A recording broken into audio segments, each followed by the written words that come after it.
We love cooking with Fontina cheese because it melts well and it has a wonderfully mild, nutty flavor.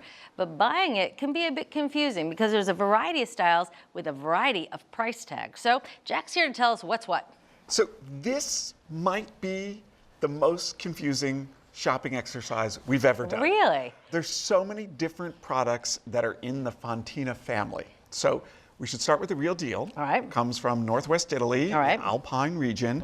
It is called Fontina Valdosta, which is the region, and it has a browned rind, it has a DOP stamp on it. It has mushroomy, earthy flavors. So that is the original cheese. But we are tasting that cheese along with Swedish-style Fontina cheeses made in Wisconsin.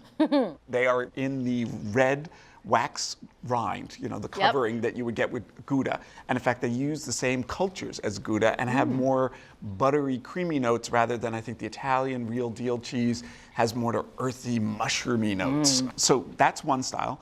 Then there are Italian style Fontinas and Fontanellas made in Wisconsin that are made with cultures that are similar to the cultures from Parmesan and Asiago. Interesting. So they have more nutty notes rather than buttery notes or mushroomy notes.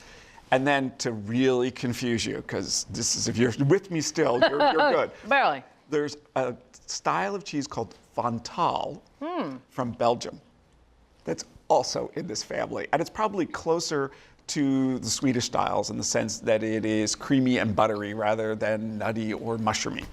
So I've completely and utterly confused you, no doubt. So let's just focus on how these things taste. Are you noticing differences? Are there things that you really like here? You're just going to keep on eating? This is lovely. I wish you had some crackers and wine.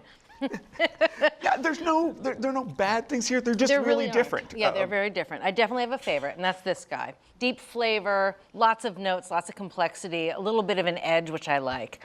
This one is the other end of the spectrum in that it was incredibly mild, very bendy. Okay. I know, so it must be a great melter is what I'm guessing. I liked both of these. I liked this one. This one was a little Gruyere, if that's even an adjective, but you know what I mean. It tastes like Gruyere, and this one was lovely too. But I have to say, this one was my favorite, followed by this one.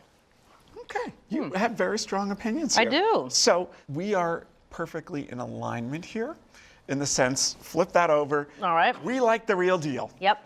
Not all the tasters like this. This was controversial. Some people really love those mushroomy, earthy notes. It's a big cheese. It is something. Put me in front of that with a bottle of wine and a nice loaf of bread. It is expensive. It's $20 or more a pound, depending on where you shop, and you may not see it in most supermarkets. Right. So, all right.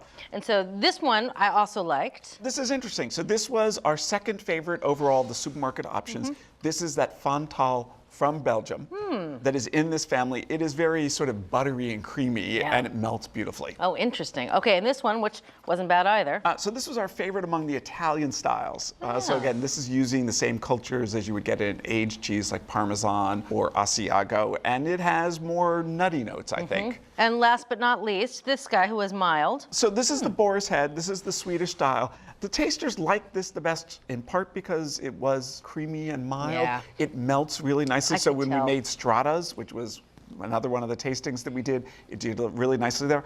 They're all good options, but they are different from each other, which is just so interesting. Yeah. So there you have it. When you're buying Fontina, you have some options. If you want to get a good cheese for cooking from the supermarket, check out Boar's Head Fontina cheese. It's about $8.50 for 9 ounces. Or if you want a really complex cheese that's great for eating out of hand, check out the original Fontina Valdosta, which is about $20 a pound.